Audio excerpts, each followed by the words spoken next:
Bismillahirrahmanirrahim. Alhamdulillahirabbil alamin. Asyhadu an la ilaha illallah wahdahu la syarikalah wa asyhadu anna Muhammadan abduhu wa rasuluh. Allahumma shalli wa sallim wa barik ala nabiyyina Muhammad wa ala alihi wa sahbihi wa man tabi'ahum bi ihsanin ila yaumiddin. Amma ba'd. Yang terhormat Kepala Perwakilan BPK Provinsi Kalimantan Utara, Bapak Arif Fadilah. Yang saya hormati Kepala Perwakilan Bank Indonesia Provinsi Kalimantan Utara, Bapak Teddy Arif Budiman. Yang saya hormati para pimpinan instansi vertikal dan daerah serta perbankan di wilayah Provinsi Kalimantan Utara yang tidak dapat kami sebutkan namanya satu persatu tanpa mengurangi rasa hormat. Dan hadirin sekalian, puji syukur kita panjatkan kehadirat Allah Subhanahu wa taala karena atas limpahan rahmatnya kita bisa bertemu kembali dalam Masda, yakni mengaji bersama stakeholder daerah, masuki edisi yang ke-10. Ya, alhamdulillah, ini merupakan karunia Allah sehingga kita bisa bersama-sama ya bersilaturahim.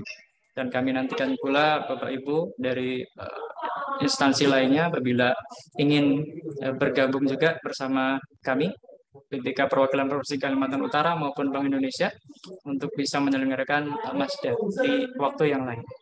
Baik, Bapak Ibu sekalian hadirin yang dirahmati Allah, untuk mempersingkat waktu, kami mulai rangkaian kegiatan ini.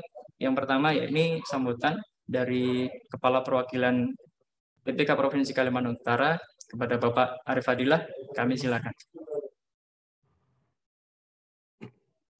Baik, terima kasih Pak Toro. Selamat sore, Assalamualaikum warahmatullahi wabarakatuh. Yang terdengar suara saya, Mas? Terdengar. Ya. Yang kami hormati Pak Ustadz Syahroni Mardani LC. Kemudian yang kami hormati juga Pak Teddy, sahabat kami nih dari Bank Indonesia. Kemudian juga di layar nampak di sini Kepala BPKP Pak Rusdi Sopyan. Kemudian ada Dan Lanut Anang Bursa Pak Kolonel Toto Ginanto, ada juga Kak Kanwil Dirjen Perbendaharaan Kalimantan Utara Pak Wahyu, ada juga tadi dari Bulungan Pak Bupati dan Wakil Bupati Malino. Saya lihat juga. Terima kasih Bapak Ibu sekalian atas kehadirannya. Jadi pada kesempatan sore hari ini edisi Masda atau mengaji bersama stakeholder daerah yang ke-10 Bapak Ibu sekalian.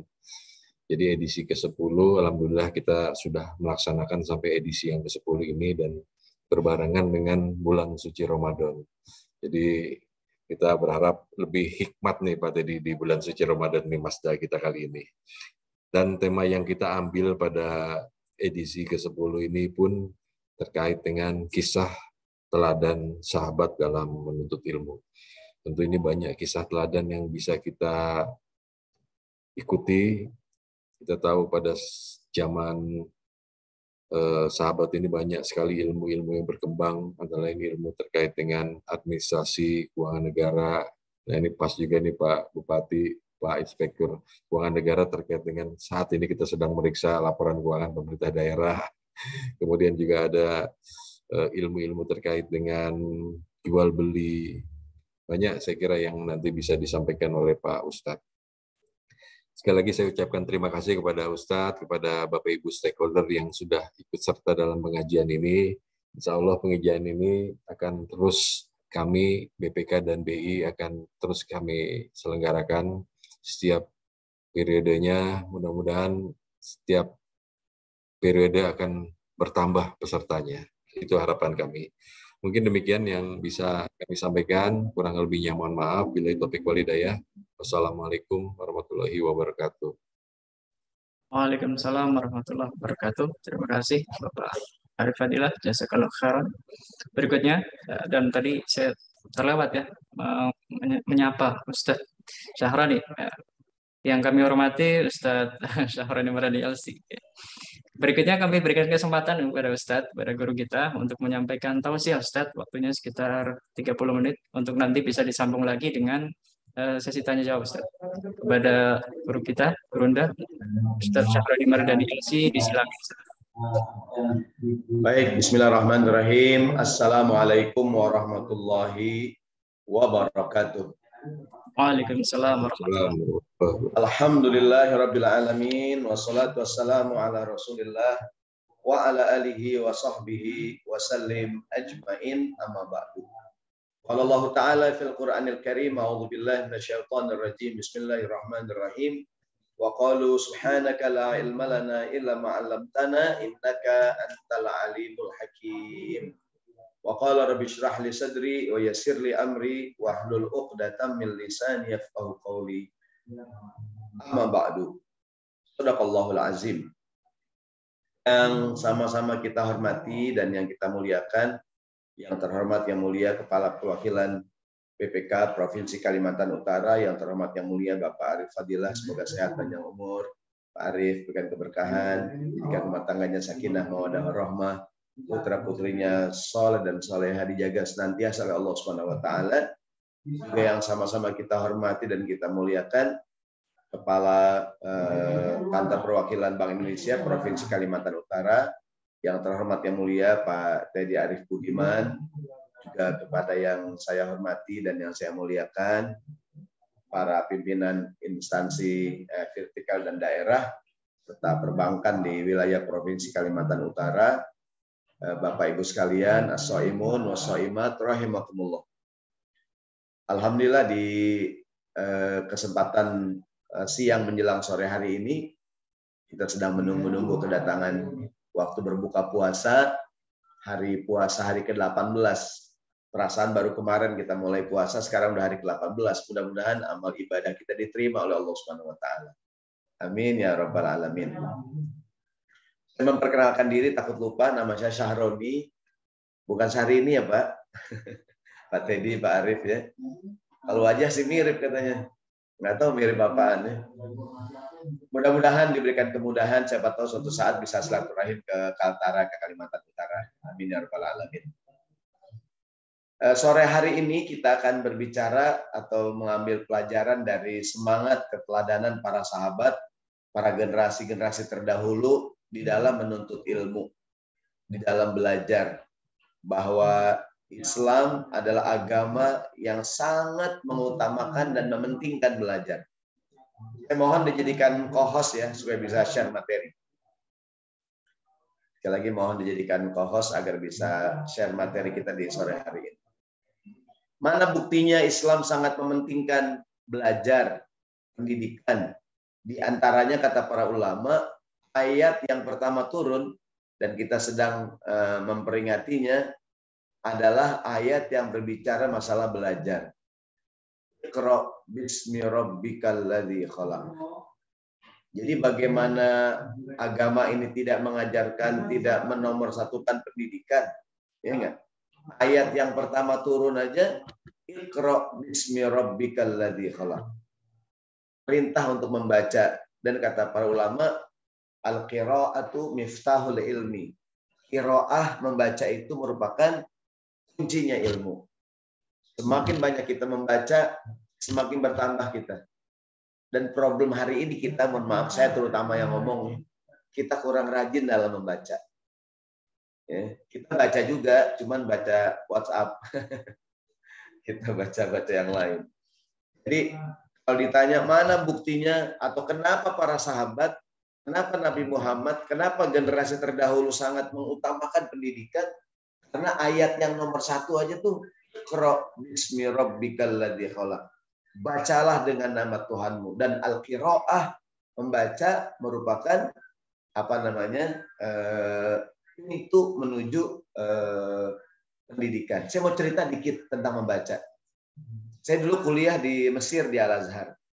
Ini saya pikir siapa tahu baik contoh buat kita. Di Mesir itu sama dengan di kita, kadang-kadang harga buku mahal. Ada buku-buku yang baik, buku-buku yang berkualitas, baik penulis-penulis kontemporer atau buku-buku yang klasik. Buku ini mahal.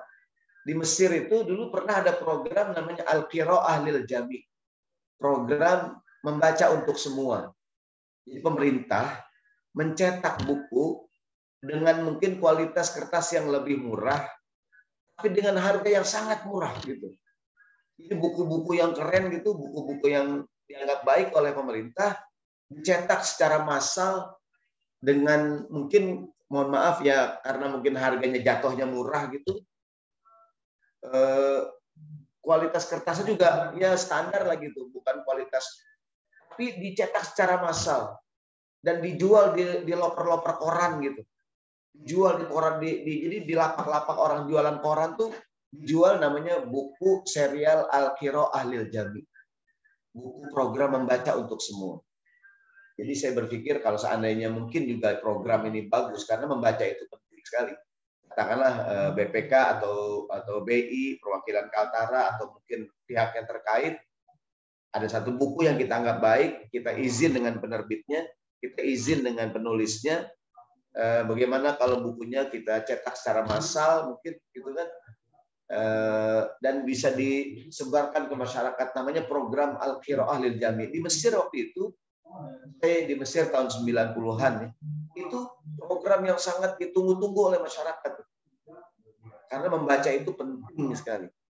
Kita kan, mohon maaf, kadang ada buku-buku murah, cuman buku-buku bajakan gitu, ya tentu kita tidak mendukung gitu kan. Nah, kita kembali, jadi membaca itu merupakan pintu menuju ilmu pengetahuan, dan perintah pertama dalam Al-Quran adalah Iqra. Yang kedua, mana buktinya belajar itu sangat diutamakan oleh Nabi Muhammad dan para sahabat. Contoh buktinya ketika ada peristiwa perang Badar, ada pertempuran Badar pada waktu itu, dimenangkan oleh kaum muslimin. Banyak orang-orang Mekah yang menjadi tawanan.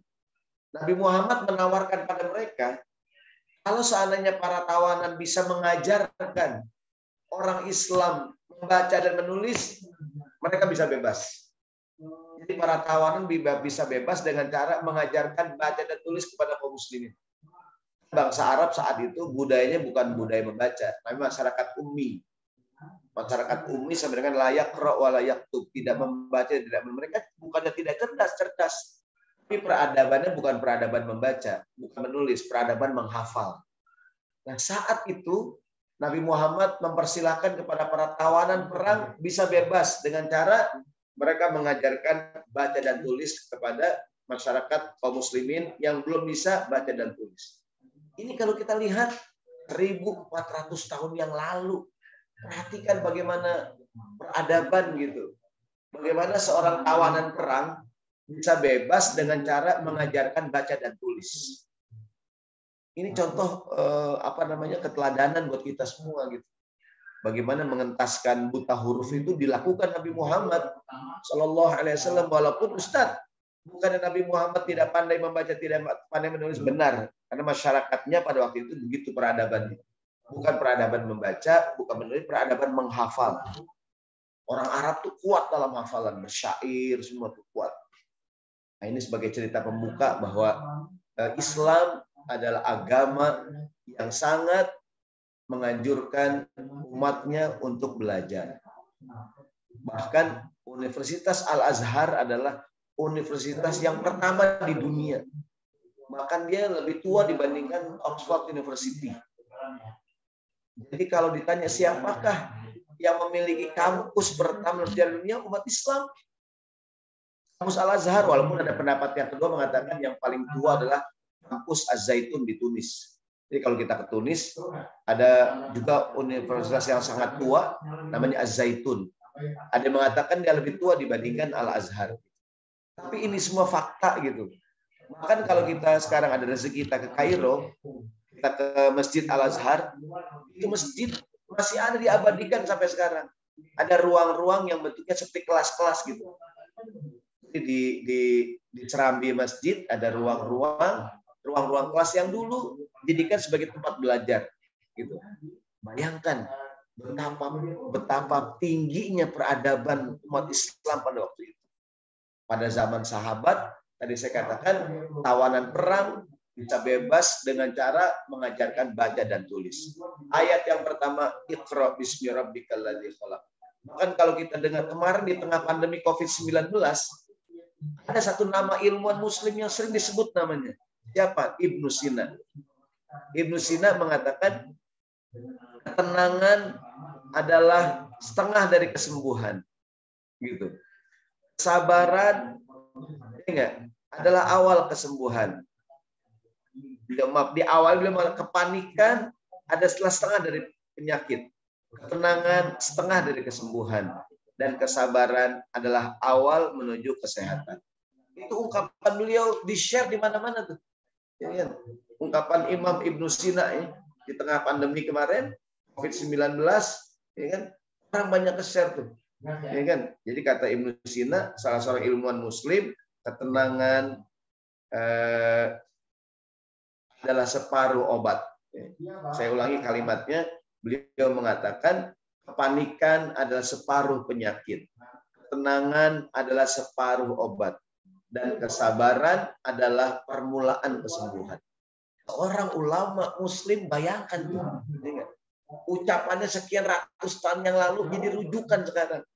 Di tengah pandemi COVID-19 kemarin tuh, oh ternyata obat yang pertama adalah jangan panik. Yang kedua adalah tenang. Dan yang nomor 3 adalah sabar. Ini sebagai kisah-kisah pembuka betapa Islam dengan sejarahnya, peradabannya luar biasa. Ada sebuah hadis Nabi yang menjadi motivasi buat para sahabat di dalam menuntut ilmu. Apa kata Nabi? Man kharaja fi talabil ilmi fahuwa fi sabilillahi hatta yarji'a. Siapa orang yang keluar menuntut ilmu, dia dalam keadaan fi sabilillah sampai dia pulang ke rumah.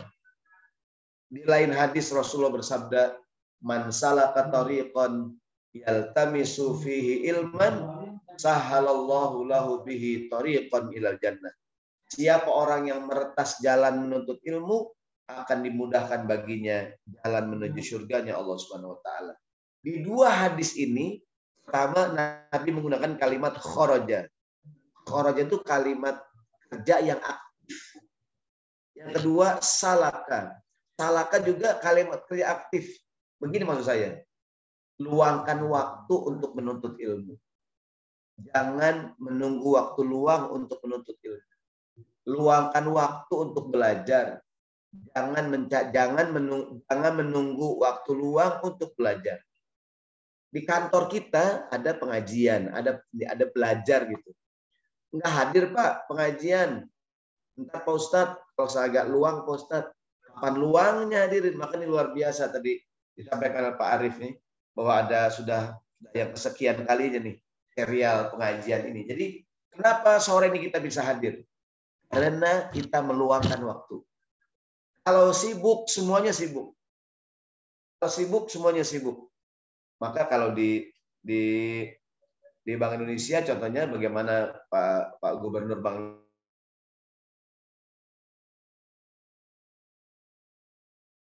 keluarga besar Bank Indonesia untuk belajar.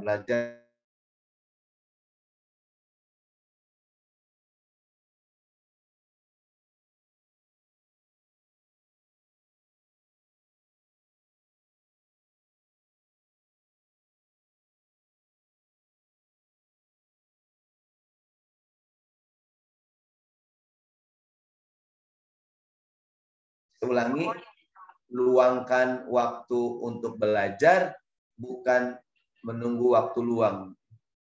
Tapi luangkan waktu. Karena di hadis ini, Nabi Muhammad menggunakan kalimat man kharaja, siapa yang keluar, ada usaha gitu.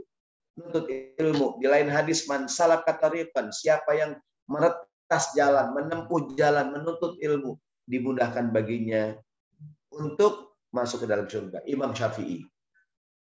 Teladannya luar biasa. Di manakah Imam Syafi'i lahir? Beliau lahir di Gaza, di Palestina. Kemudian umur 7 tahun, ibunya dibawa ke Mekah karena beliau masih keluarga Quraisy. Nah, Imam Syafi'i bertemu dengan Nabi di kakek yang ke-7. Jadi beliau tuh nasabnya masih bertemu dengan Nabi Muhammad SAW. Kemudian umur 14 tahun beliau pergi ke Madinah, belajar dengan Imam Malik, Syekh dalam madzhab Maliki. Kemudian beliau pergi ke Baghdad, Irak, belajar dengan murid-muridnya Imam Abu Hanifah. Kalau Imam Syafi'i fikihnya tekstual, kalau Imam Abu Hanifah kontekstual. Kalau Imam Syafi'i ahlul hadis, Abu Hanifah ahlul ra'i. Imam Syafi'i menggabungkan dua ilmu ini, yang tekstual dengan kontekstual, dan melahirkan ilmu baru namanya ilmu usul fikih. Dia belajar dengan murid-murid Imam Abu Hanifah di Baghdad. Selesai itu ya, dia pergi lagi kemana? Ke Mesir, Yaman, Iran, ke Irak, berpetualang. Kalau sekarang saya tanya, di manakah makamnya Imam Syafi'i? Makamnya ada di Kairo di Mesir. Bayangkan tuh, ya enggak? Lahirnya di mana, meninggalnya di mana, ya enggak? Semangat menuntut ilmu, ya kan? Demikian pula dengan ulama-ulama kita dari Indonesia. Kalau kita ke Mekah, ada ulama yang sangat terkenal. Ada beberapa ulama-ulama di Saudi, belakangnya Al-Banjari dari Banjar, Al-Bantani dari Banten, ya enggak? Ada ulama Al-Jawi dari Jawa, ya kan? Terutama Al-Banjari, banyak sekali tuh, ya kan, ulama-ulama dari Banjar, ulama-ulama dari Kalimantan, nih, luar biasa gitu, ya kan? Jadi semangat dari mana semangat mereka datang? Dari itu tuh, motivasi dari Nabi Muhammad, ya. Jadi jangan kita belajar saat punya waktu luang, tapi luangkan waktu untuk belajar. Jangan baca Quran saat kita punya waktu luang, tapi luangkan waktu untuk baca Quran. Sama dengan berinfak, sama dengan silaturahim. Jangan silaturahim ke orang tua saat kita punya waktu luang, tapi luangkan waktu untuk datang ke rumah orang tua kita. Orang tua nanya, kapan kamu datang? Ntar Bu, kalau aku luang aku datang. Kapan luangnya nak? Kamu sibuk terus. Tapi luangkan waktu. Ini kuncinya nih. Ini kuncinya, bahkan Bapak Ibu sekalian. Kalau kita lihat karya-karya ulama zaman tafsir Ibnu Katsir, contohnya. Imam Ibnu Katsir. Namanya tafsir Al-Quran Al-Azim. Saya kadang tuh buka, nggak masuk akal. Nggak masuk akal kadang-kadang kalau kita pikir Imam Ibnu Katsir bisa menyusun tafsir Ibnu Katsir. Kenapa nggak masuk akal? Pertama, jilid-jilid. Yang kedua, keilmiahannya, ketepatannya luar biasa. Jadi beliau nih nafsir Al-Quran. Beliau menafsirkan ayat ini sesuai dengan hadis Nabi. Contohnya dalam kitab Sahih Bukhari, Sahih Muslim. Sekarang kalau kita rujuk, benar ada tuh. Mereka luar biasa, gimana kita yang sekarang zaman digital aja untuk menulis lama. Luar biasa. Pokoknya kadang-kadang kalau kita lihat ulama-ulama zaman dulu, nggak masuk akal. Kapan mereka nulis itu? Jadi mereka bukan hanya belajar, tapi menulis. Kalau seandainya mereka tidak punya budaya menulis, nah ini juga saya mudah-mudahan terinspirasi buat kita semua nih. Mohon maaf Bapak Ibu sekalian. Semoga di tengah kesibukan kita sempat menulis. Tulisan-tulisan kita nanti dibukukan sebagai peninggalan buat kita. Ada sebuah kalimat syair bilang begini, al-harfu yabqa ba'dal mauti syahidan faktub bikaffika ma tarahu jamilan. Huruf yang engkau tulis akan abadi menjadi saksi setelah engkau tidak ada. Tulislah hal-hal yang baik sebagai peninggalan kamu. Gitu tuh. Kita nulis nih, contohnya tafsir Ibnu Katsir, Imam Ibnu Katsir. Orangnya udah nggak ada, bukunya ada, mengalir. Imam Bukhari nulis Sahih Bukhari. Bukunya dicetak berulang-ulang. Imam Nawawi menulis kitab Riyadhus Shalihin, kitab Al-Azkar, kitab At-Tibyan, dan puluhan kitab yang lain. Orangnya nggak ada. Nah ini semangat para sahabat. Baik Bapak Ibu sekalian rahimakumullah, saya ingin fokus yang berikutnya mengenai bagaimana para sahabat juga semangat menuntut ilmu, tapi ilmu yang bermanfaat. Ada doa dari Nabi Shallallahu Alaihi Wasallam, kata Nabi, Allahumma inni a'udzubika min arba'in. Ya Allah, aku berlindung padamu dari 4 perkara. Yang pertama, a'udzubika min ilmin la yanfa. Aku berlindung padamu daripada ilmu yang tidak bermanfaat. Wa min qalbin la yakhsha. Aku berlindung padamu daripada hati yang tidak khusyuk. Wa min nafsin la tushba. Aku berlindung padamu daripada jiwa yang tidak pernah merasa kenyang. Wa min du'ain la yusma. Aku berlindung padamu daripada doa yang tidak didengar. Kita akan bahas yang pertama.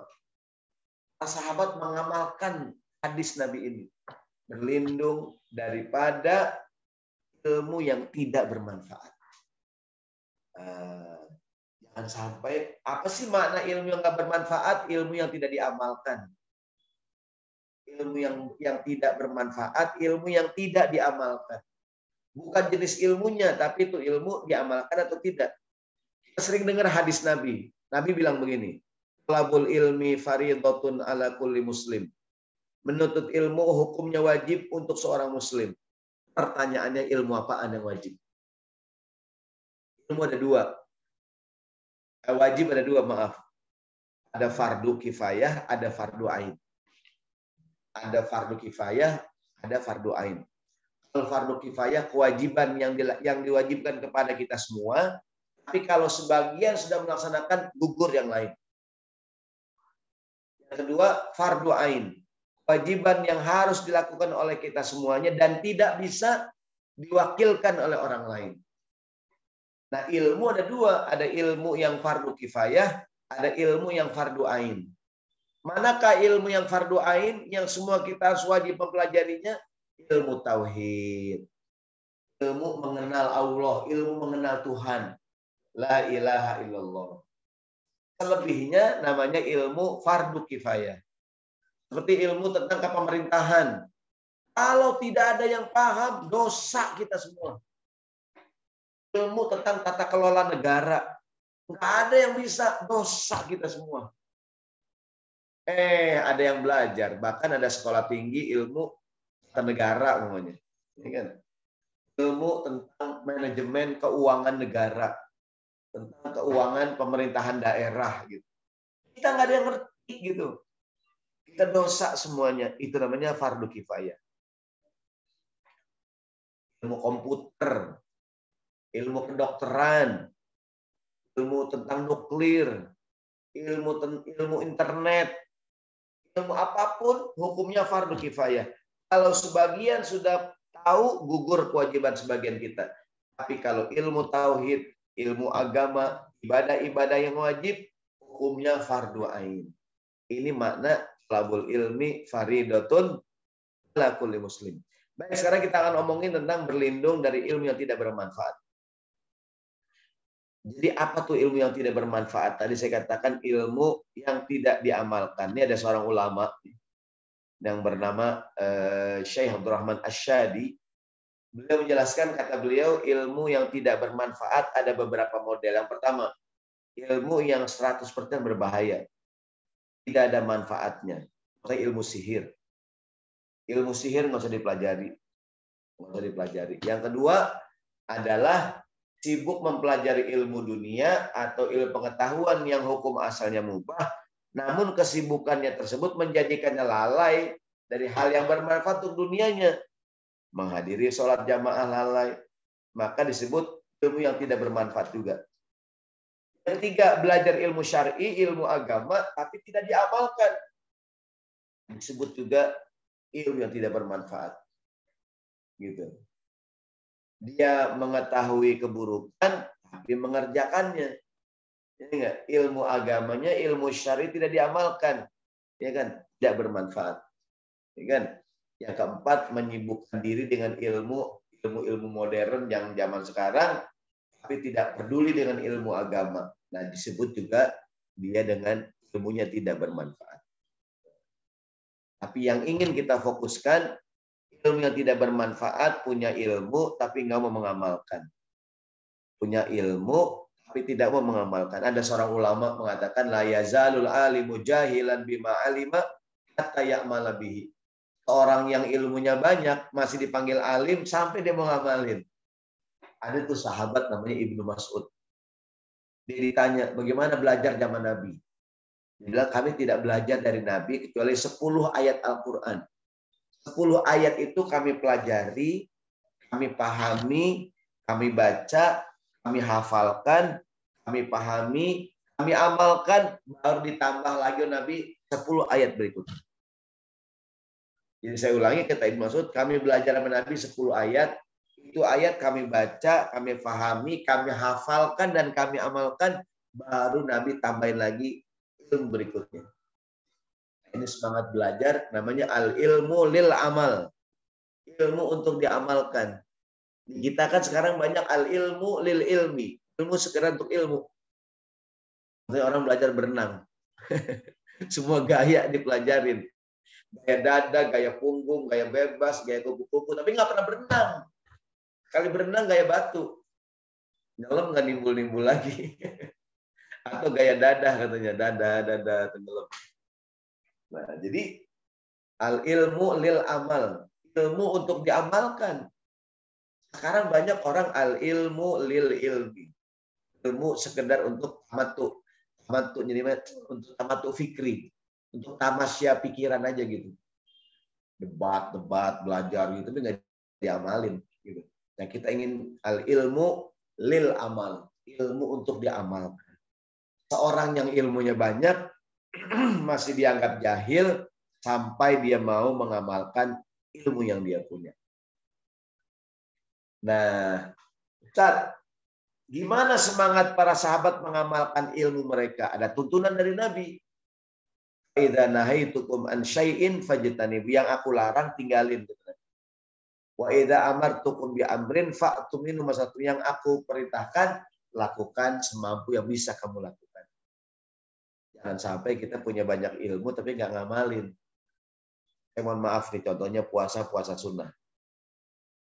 Kita tahu, ini kan puasa Senin Kamis, alhamdulillah kita ngerjain. Bahkan orang tua kita zaman dulu, Senin Kamis itu jadi kebiasaan. Sampai-sampai jadi istilah. Setiap orang yang lemes, apa yang dibilangnya? Ya itu orang tampangnya Senin Kamis. Ya anak muda, napasnya Senin Kamis. Apa jadi istilah? Orang zaman dulu tuh Senin puasa, Kamis juga puasa. Orang puasa lemes nggak? Lemes. Setiap yang lemes, apa dibilangnya? Ya, tuh anak muda, dompetnya Senin Kemis. Gitu tuh. Ya, bapak-bapak, napasnya Senin Kemis. Karena orang zaman dulu tuh mengamalkan ilmu. Sampai jadi istilah. Contohnya ada syair begini. Menjelang lebaran. Hujan gerimis aje, ikan bawal diasinin. Jangan menangis aje. Bulan Syawal ntar dikawinin. Itu ternyata ada ilmunya tuh. Begini, dalam kitab Sahih Muslim, termasuk yang sunnah adalah menikah di bulan Syawal. Menikah atau menikahkan anak di bulan Syawal. Pak Ustadz, ya Pak. Aduh, nikah bukan di bulan Syawal, Pak Ustadz. Pas nikah lagi, Pak Ustadz. Nggak usah, Pak. Buat anak maksudnya. Bapak-bapak cepat nyambung kalau begini nih. Ya, pakai sepatu, jangan pakai kain. Punya atau jangan mikirin yang lain. Nah, gitu kira-kira. Pesan di sore hari ini. Setuju, Ibu? Setuju. Bapak-bapak setuju? Enggak, katanya. Jadi, kenapa tuh ada pantun hujan gerimis aja, ikan bawal diasinin. Jangan menangis aja, bulan Syawal ntar dikawinin. Termasuk yang sunnah adalah menikah di bulan Syawal. Dalilnya Nabi Muhammad menikah dengan Aisyah. Nabi dulu tuh orang Arab jahiliyah. Mereka punya keyakinan kalau nikah di bulan Syawal tuh apes, membawa kesialan. Pokoknya nggak untung, hancur dah rumah tangga. Kalau nikahnya bulan Syawal. Nabi Muhammad ingin menghapuskan tradisi ini. Kata Nabi, nikah di bulan apa juga bagus, gitu. Nikah di bulan apa juga bagus, gitu kata Nabi. Nabi amalkan. Nabi nikah dengan Aisyah di bulan Syawal. Tidak langsung serumah. Beberapa tahun kemudian barulah serumah. Serumahnya pun awalnya serumah di bulan Syawal. Maka kata para ulama, sunnahnya nikah di bulan Syawal. Keluar tuh syair, hujan gerimis aja, ikan bawal diasinin, jangan nangis aja, bulan Syawal, ntar dikawinin. Begitu orang dulu tuh ngamalin ilmunya. Dulu kalau ditanya, Pak Haji, kapan ngawinin anaknya? Habis lebaran. Itu tuh. Kapan Pak Haji? Maunya ada anak bilang sama orang tuanya. Pak, nikah dong aku. Kapan aku nikah? Ntar habis lebaran. Itu tuh. Arti ilmu tuh diamalkan. Jadi dari yang sepele-sepele ya. Saya bilang tadi sampai ada istilah puasa Senin Kemis. Orang napasnya Senin Kemis. Gitu. Orang dulu tuh mengamalkan ilmu. Belakangan kita kalau ngaji, penutupannya baca doa kafaratul majelis. Ini nggak apa-apa, tapi dulu Ustadz, kita waktu ngaji bubar ngaji baca surat Wal Asri Pak Ustadz. Dulu kan kita kalau saya ngaji Wal Asri sambil kabur bawa sendal tuh dari rumah pengajian Ustadz kita. Ternyata ada juga ilmunya. Tafsir Ibnu Katsir tuh sahabat kalau bertemu dan kemudian berpisah tidak berpisah kecuali masing-masing membaca surat Wal Asri. Orang dulu tuh punya ilmu diamalin. Inilah semangat belajar orang zaman dulu. Al ilmu lil amal. Ilmu untuk diamalkan. Gitu. Bahkan kata Imam Nawawi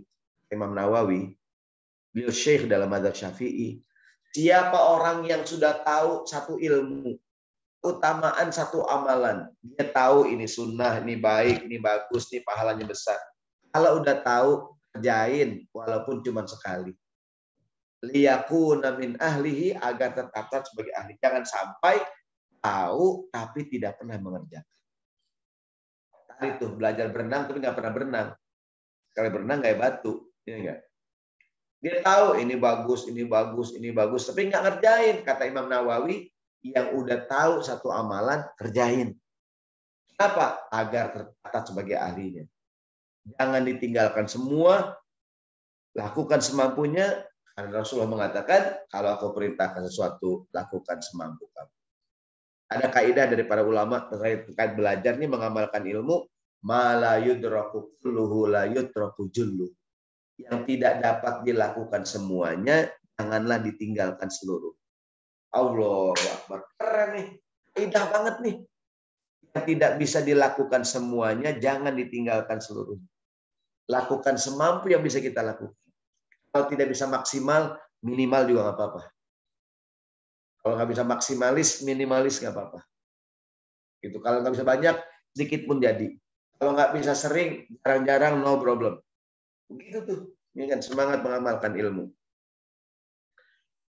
Kemudian yang terakhir, Bapak Ibu sekalian, mungkin sebelum kita pendalaman materi setelah ini, baik melalui tanya jawab atau mungkin ada yang ingin menambahkan, Allah berfirman, "Matsalul ladzina humulat Taurata tsumma lam yahmiluha kamatsalil himari yahmilu asfara." Perumpamaan orang yang kemana-mana bawa buku, kemana-mana bawa kitab, tapi dia nggak amalkan, dia nggak tahu tuh isinya, bagaikan seekor keledai yang kemana-mana bawa buku. Ini enggak? Di budaya bangsa Arab itu, nah keledai, mohon maaf, jadi lambang kebodohan. Orang yang bodoh dilambangkan dengan keledai, donkey, himar gitu. Orang yang punya ilmu nggak diamalin, kayak keledai kemana-mana bawa buku. Nggak tahu nggak keledai. Ini kan sindiran Allah buat kita nih. Orang punya ilmu nggak diamalin, seperti keledai yang bawa buku. Ada ungkapan keledai saja tidak jatuh ke lubang yang sama sampai 2 kali. Kenapa? Keledai itu lambang kebodohan. Kalau ada manusia yang jatuh 2 kali tempat yang sama, lebih bodoh dari keledai, begitu tuh. Nah, oleh karenanya, Bapak Ibu sekalian rahimakumullah, di antara Nabi Muhammad ajarkan kepada para sahabat, Allahumma inni as'aluka ilman nafi'an wa rizqan thayyiban wa amalan mutaqabbala. Allahumma inni as'aluka ilman nafi'an wa rizqan thayyiban wa amalan mutaqabbala. Kadang kita baca ketika minum air Zam-Zam ya. Kalau kita minum air Zam-Zam, baca doa ini juga nih. Ya kan? Allahumma inni as'aluka ilman nafi'an wa rizqan wasi'an, rizqan thayyiban wa amalan mutaqabbalan. Bagus kita hafalkan nih. Ya Allah, aku minta kepadamu ilmu yang bermanfaat, rezeki yang baik, rezeki yang banyak, dan amal yang kau terima. Ilmu yang bermanfaat akan terus mengalir pahalanya meskipun yang belajar dan meninggal dunia. Maka jangan pernah bosan nge-share ilmu. Saya kebetulan bisa ceramah 1 menit. Assalamualaikum warahmatullahi wabarakatuh. Bikin konten. Ya kan? Bagus nih juga. Kemarin ke OJK. Di OJK juga ada lomba bikin kultum singkat. Sama Pak Wimbo kemarin ada buka puasa bersama di OJK di depan Kementerian Keuangan, dan teman-teman di OJK juga karena gini, banyak sekali nilai-nilai yang mungkin gini, pesan-pesan baik dari Bank Indonesia, dari BPK, dari OJK, atau dari Kementerian Keuangan, atau dari manapun ya, yang kadang pesannya nggak sampai ke masyarakat gitu. Maka perlu istilah-istilah seperti di OJK ada istilah. Sekarang kan lagi ngetren nih, pinjol, pinjaman online, masyarakat terjerat. Atau investasi bodong. Iya nggak tuh? Ya kan? Masyarakat nggak ngerti. Padahal mungkin di Kementerian Keuangan, di OJK, di Bank Indonesia, di BPK atau di pihak terkait ada tuh ininya apa namanya kampanyenya gitu, cuma nggak sampai ke masyarakat gitu. Kalau nggak salah, kalau jangan mudah tertipu dengan investasi bodong. Ingat 2L gitu kan, logis dan legal gitu kan. Kalau mau investasi pastikan itu produk investasinya legal, terdaftar. Yang kedua, logis. Masa iya kita cuman investasi 10 juta terus dapat sekian persen, nggak masuk akal gitu. Nah, ini pesan-pesan begini nih, kadang nggak sampai ke masyarakat. Maka ilmu harus disebarkan. Maka sekarang zamannya media sosial, bagus sekali kalau bapak-bapak di BPK, di Bank Indonesia, atau dimanapun kita pegawai gitu kan, ayo kita bumikan dulu Pak Quraisy Shihab, beliau kan pakar tafsir di Indonesia. Beliau punya buku namanya Membumikan Al-Quran. Sekarang kita boleh juga punya program membumikan kebijakan-kebijakan negara ke masyarakat gitu. Dengan bahasa yang lebih ringan gitu. Tentang cinta rupiah, tentang bayar pajak, tentang jangan boros gitu kan, tentang segala hal lah, tentang menanam, jangan buang sampah sembarangan. Karena kadang-kadang program pemerintah yang keren-keren itu nggak sampai ke masyarakat gitu. Kalau kita sampaikan jadi ilmu yang pahalanya mengalir terus buat kita. Kita udah nggak ada. Karena caranya gampang, Pak. Bikin video, upload di internet, di Instagram kayak, di Twitter, kita share di grup-grup WA, ya kan? Dan orientasinya nggak usah subscriber, orientasinya nggak usah follower, orientasinya upload aja, nyebarin ilmu gitu. Dulu Imam Bukhari ketika menyusun Sahih Bukhari, beliau nggak kepikiran apakah antara buku saya banyak yang baca. Imam Ibnu Katsir ketika menyusun apakah banyak yang nge-like gitu kan? Jangan saya udah bikin buku nggak ada yang nge-like lagi nih, nggak ada yang subscribe gitu kan? Agak dibikin aja gitu. Jadi semangatnya menyebarkan ilmu. Nah, Bapak Ibu sekalian yang dirahmati Allah Subhanahu wa taala, tentu ilmu yang akan kita cari ilmu yang bermanfaat ya. Bukan ilmu sekedar ilmu. Sebagai penutup, ada ulama mengatakan aslul ilmi khasyatullah. Substansi dari ilmu adalah takut kepada Allah. Maka ada ayat dalam Al-Quran, innama yakhsyallaha min ibadihil ulama. Yang takut kepada Allah orang yang berilmu. Semakin berilmu, semakin takut kepada Allah. Begitulah para sahabat dulu, begitulah ulama-ulama zaman dulu. Karena aslul ilmi khasyatullah. Aslinya substansi dari ilmu adalah takut kepada Allah. Semakin berilmu, semakin takut. Allah yang mengatakan, innama yakhsyallaha min ibadihi al ulama. Sungguhnya yang takut kepada Allah adalah para ulama. Orang yang berilmu, orang yang tahu, gitu tuh. Maka sebenarnya kalimat ulama tidak hanya ilmu agama ya, ilmu apapun. Ilmu ketatanegaraan, ilmu keuangan, ilmu apapun, ya kan? Ini penting. Bapak Ibu sekalian yang dirahmati Allah Subhanahu wa taala, demikian mungkin satu lagi nih, laisal ilmu an kathratil hadis walakinnal ilmu an kathratil khasyah. Nasihat ulama zaman dulu, ilmu bukan masalah berapa banyak yang kita riwayatkan, tapi berapa kuat ketakutan, rasa takut kita kepada Allah Subhanahu wa taala. Maksudnya adalah ilmu tidak diukur dengan banyaknya periwayatan, tapi ilmu diukur sejauh mana seorang itu semakin takut kepada Allah Subhanahu wa taala. Rasulullah mengatakan, "Man lam yazdad ilman lam yazad hudan." Siapa yang ilmunya nambah tapi tidak diiringin dengan hidayah yang nambah, maka dia semakin jauh dari Allah Subhanahu wa taala. Bapak Ibu sekalian, rahimakumullah, mudah-mudahan beberapa kisah, beberapa hal Jadi kata sahabat Ibnu Mas'ud, dulu kami nggak belajar sama Nabi kecuali 10 ayat kami pelajari, kami pahami, kami amalkan, baru kemudian ditambah 10 ayat lagi oleh Nabi Shallallahu Alaihi Wasallam. Pesan terakhir, jangan belajar saat punya waktu luang, tapi luangkan waktu untuk belajar.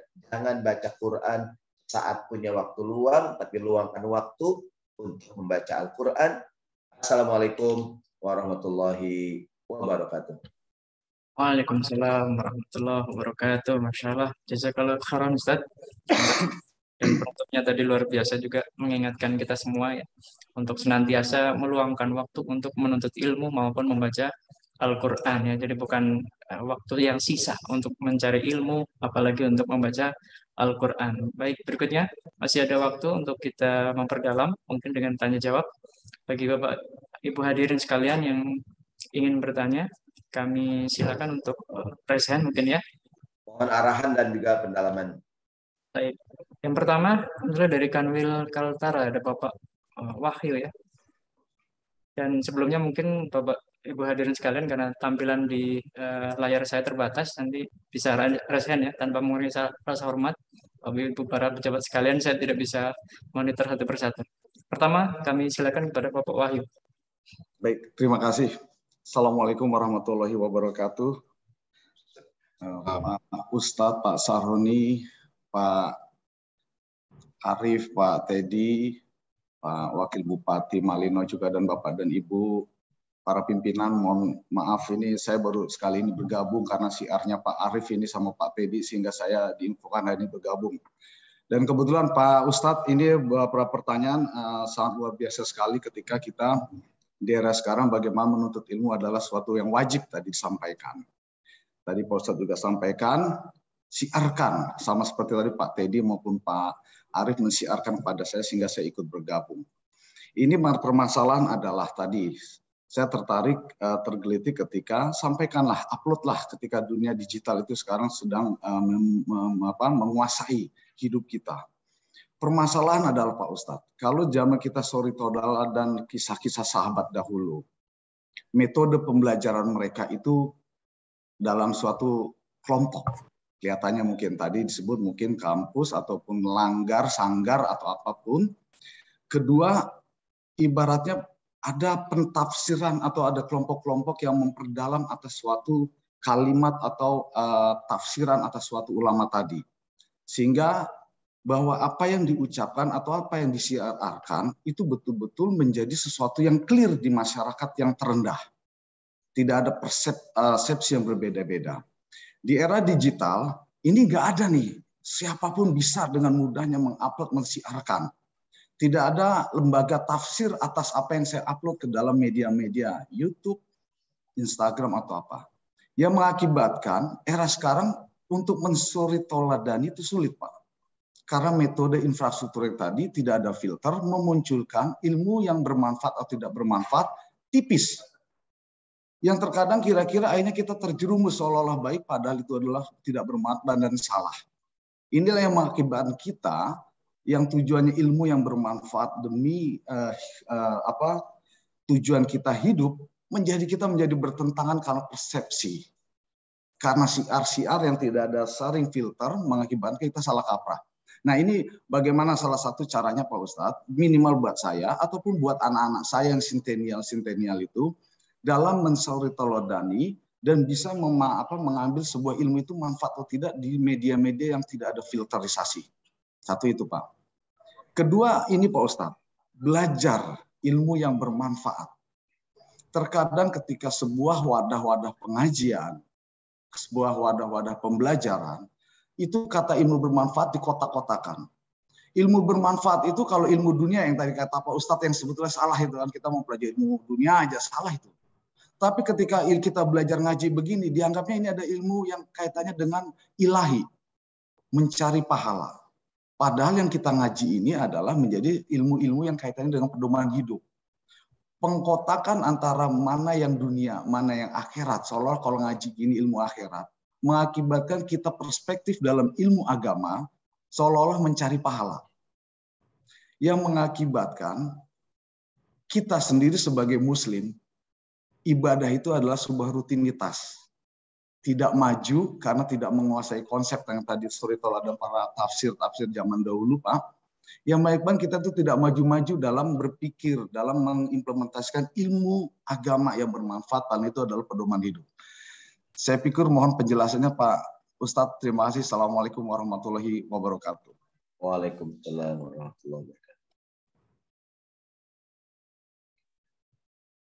Baik, bismillahirrahmanirrahim.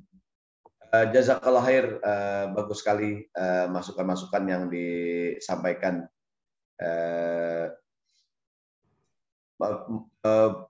Mungkin saya ingin menanggapi pertama, benar sekali sebenarnya tidak ada dikotomi ilmu dunia, ilmu akhirat ya. Bahkan Nabi Muhammad mengatakan ad-dunya mazra'atul akhirah, dunia jembatan menuju akhirat. Seperti ibadah, kita bekerja pun ibadah. Kita bertugas di BPK, di Pemda, di Bank Indonesia, di siapapun kita gitu, kerja kita adalah ibadah. Innamal a'malu binniyat, selama kita niatkan buat kebaikan. Jadi sebenarnya sih tidak ada seperti ini pikiran saja ya. Sebenarnya ketika ada istilah sekolah Islam gitu, itu sebenarnya jadi sekuler sebenarnya, maksudnya harusnya ya sekolah gitu. Karena ketika dikasih label sekolah Islam berarti yang lain bukan Islam gitu. Padahal sekolah ya sekolah gitu, belajar ilmu yang bermanfaat gitu. Dan ya mudah-mudahan sih ketika dikasih label gitu kan, ini sekolah Islam, mungkin maksudnya sekolah yang di dalamnya lebih banyak muatan-muatan pelajaran agama gitu. Padahal sekolah manapun, sekolah umum, SMU, SMA gitu ya diajarkan juga tuh nilai-nilai kebaikan gitu. Sebenarnya sih tidak ada dikotomi antara ilmu dunia, ilmu akhirat ya. Artinya ilmu apapun asal baik dia mendapatkan pahala. Yang kedua terkait dengan yang betul sekali tadi itu, sekarang zamannya media sosial. Ada yang mengatakan content is the king sekarang. Sekarang yang konten yang itu ungkapan Bill Gates. Bill Gates mengatakan content is the king. Sekarang yang berkuasa adalah konten. Kita sering mengecam banyaknya konten-konten yang tidak mendidik. Namun boleh juga pertama di antara antisipasinya mungkin ada KPI, sekarang ada polisi cyber gitu kan, segala macam yang katakanlah menyaring konten-konten yang tidak mendidik gitu, apalagi provokasi, apalagi hoax gitu kan. Tapi lebih dari itu, saya berpikir bagus juga kalau kita berusaha memberikan tadi tuh, bahwa memberikan pilihan alternatif gitu. Maka saya mengajak kita semua, mari kita aktif di media sosial, menyebarkan konten yang baik. Walaupun tidak mesti menjadi konten kreator gitu. Ya, kan sekarang gampang, ada handphone, kita ngomong sesuatu, ayo masyarakat tuh, kita jangan lupa membayar pajak ya, karena negara kita dibangun dengan pajak yang Anda bayar, gitu kan? Terima kasih, assalamualaikum, gitu kan? Ayo masyarakat, Bapak Ibu, kita menjaga fasilitas di lingkungan kita, itu milik kita bersama, gitu kan? Kita share aja tuh, ya kan? Apalagi dengan nanti lama-kelamaan akan semakin kreatif. Maksud saya, content is the king. Sekarang yang berjaya adalah konten. Yang sangat disayangkan, yang banyak mengisi media-media sosial, mereka yang kurang bertanggung jawab, gitu. Ya kan? Dengan konten-konten tidak baik, karena memang sekarang perangnya perang konten. Bagaimana kita semua, saya yakin juga di semua lembaga punya tim media ya, di Bank Indonesia, di BPK, mungkin di Pemda, atau mungkin juga di kepolisian, di TNI. Bagaimana itu konten is the king, bagaimana kita bisa mengimbangi konten-konten yang tidak baik. Terus berikutnya ada hal lain juga mengenai belajar itu. Kalau kita belajar, lihat dengan siapa kita belajar. Kata Nabi Muhammad, riwayatun nisfuddin, riwayatan setengah dari agama. Lihatlah oleh kamu dengan siapa engkau belajar. Kalau kita belajar siapa gurunya, apa buku yang dibaca. Dengan melihat ini ustadz kita lulusan mana, buku apa yang dibaca, kita bisa melihat, minimal bisa mengira-ngira kemana arahnya gitu. Ya kan? Maka tadi saya katakan, saya sempat berpikir di awal, dulu karena pengalaman di Mesir gitu, ada program, dulu pemerintah di Mesir punya program, zamannya Pak Hosni Mubarak tuh, Al-Qiraah lil Jami. Namanya proyek nasional membaca untuk semua. Di pemerintah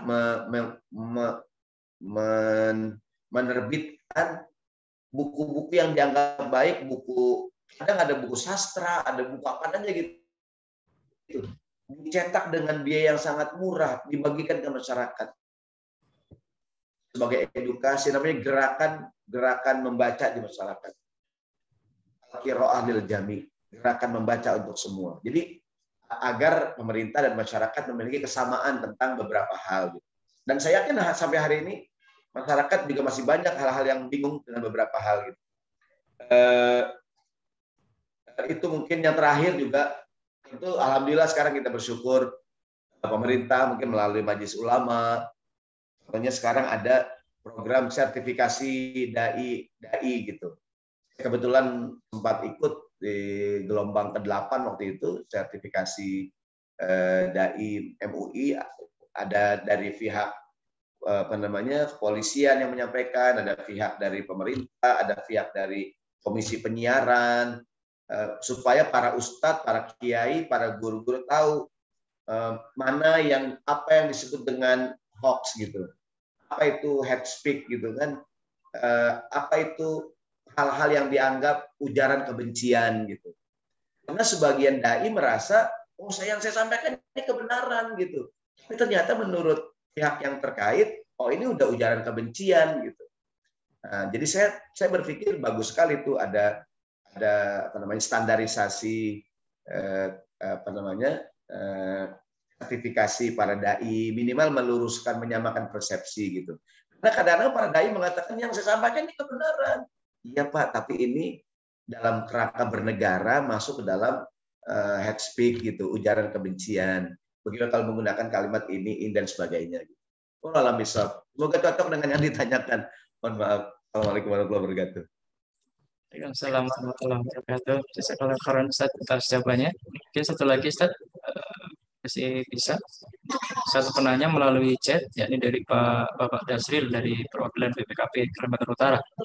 Pak Ustadz, mohon bertanya, apa penyebabnya ilmu orang-orang Islam kalah jauh dengan orang-orang Eropa, Amerika? Buku-buku ilmiah banyak dikeluarkan oleh kaum non-Islam. Padahal Islam pernah mencapai zaman keemasan dalam ilmu saat dipimpin oleh Harun al-Rasyid. Demikian Ustaz. Baik, bismillahirrahmanirrahim. Pertama ada ayat dalam Al-Quran, watil kal ayyamu nudawiluha bainan nas. Demikianlah hari-hari itu, kemenangan, kekalahan, kami pergilirkan di antara umat manusia.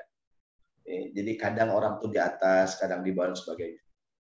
Katakanlah masa kejayaan Islam itu puncak-puncaknya mungkin mulai berakhir masuk abad ke 20 ya, artinya selama 14 abad berjaya gitu ilmuwan-ilmuwan Islam dan sebagainya, dan sampai hari ini kemudian kondisi menjadi terbalik gitu ya, banyak ilmuwan-ilmuwan justru datang dari negara-negara yang tanda petik penduduknya tidak Islam. Tapi kalau kita mencermati perkembangan, saya kebetulan alhamdulillah kemarin bulan Desember, Januari saya ke Amerika Serikat selama sebulan sekian, keliling ke beberapa kota gitu, berjumpa dengan komunitas Muslim di beragam state di Amerika Serikat, dan juga bukan cuma Muslim Indonesia, dari beragam negara gitu, melihat perkembangan Islam di Amerika, di Jerman, di Inggris, di beragam negara, termasuk kemarin di tengah pandemi COVID-19 yang menemukan vaksin Pfizer itu kan ilmuwan Muslim. Kalau nggak salah dia orang Turki tapi tinggal di Jerman kalau nggak salah ya. Kalau salah tolong diluruskan. Walaupun sekali lagi begini, siapapun yang berbuat kebaikan kita dukung. Mau dia Islam mau dia non Muslim, asal dia berbuat kebaikan kita dukung sama-sama. Tapi kalau berbicara katakanlah perkembangan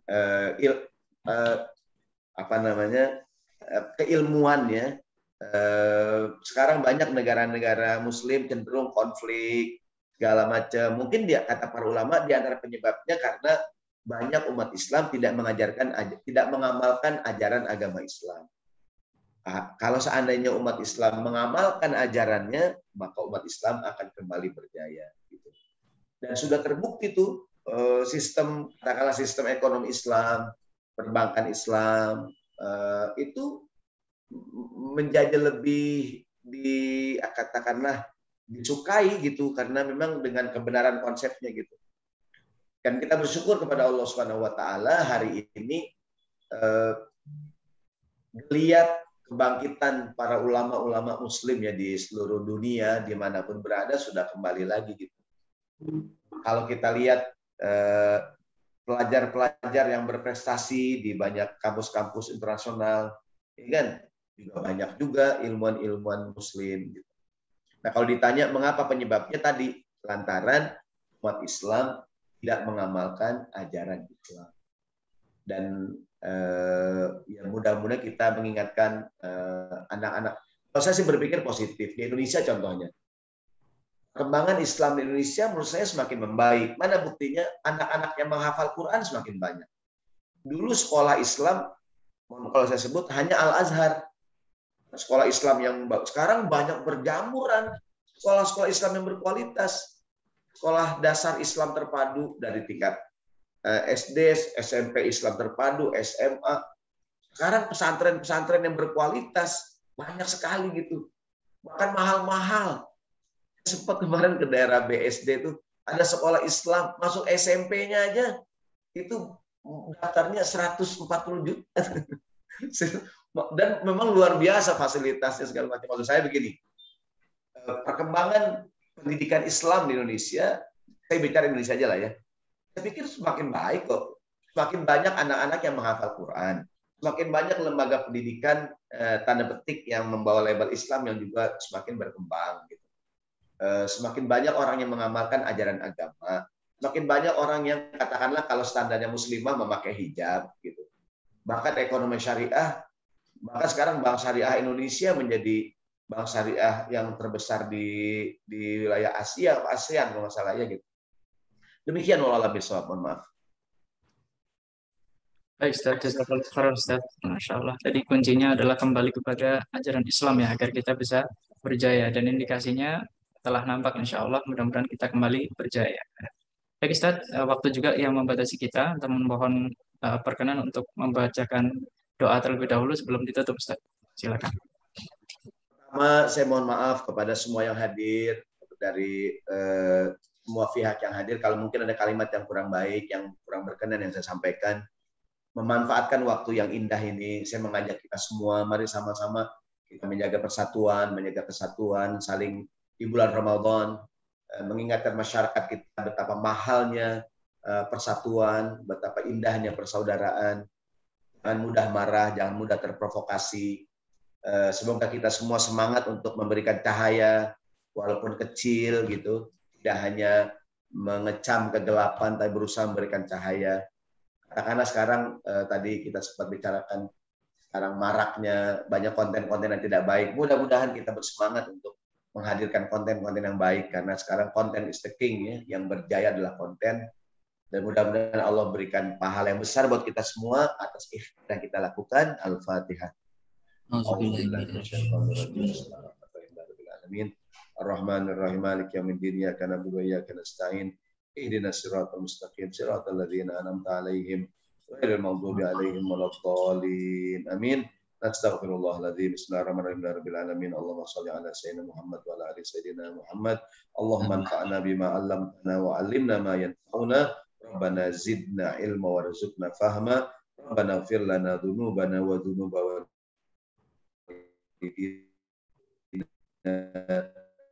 warhamhum kama rabbayana qurrata a'yun waj'alna lil muttaqina imama. Rabbana atina fid dunya hasanah wa fil akhirati hasanah qina adzabannar. Wa sallallahu ala sayyidina Muhammadin wa ala alihi wa sahbihi wasallam walhamdulillahi rabbil alamin. Demikian, mohon dimaafkan sekali lagi.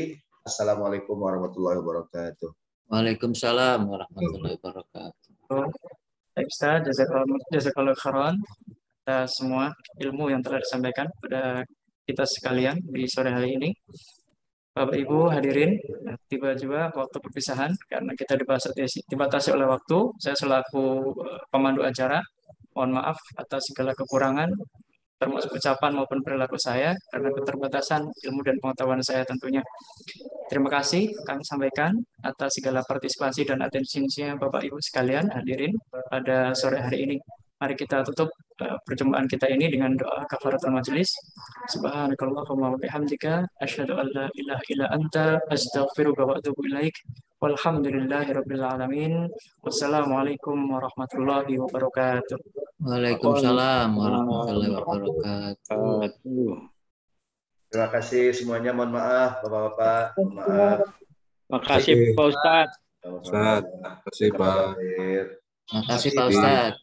Pak Wahyu, makasih. Pak Wahyu, izin live. Makasih. Izin ya Pak. Pak Rusdi, Pak Terima kasih Pak Sekali. Bapak dan Ibu sekalian. Terima kasih sekali. Assalamualaikum. Salam. Waalaikumsalam warahmatullahi wabarakatuh. Sini tutup.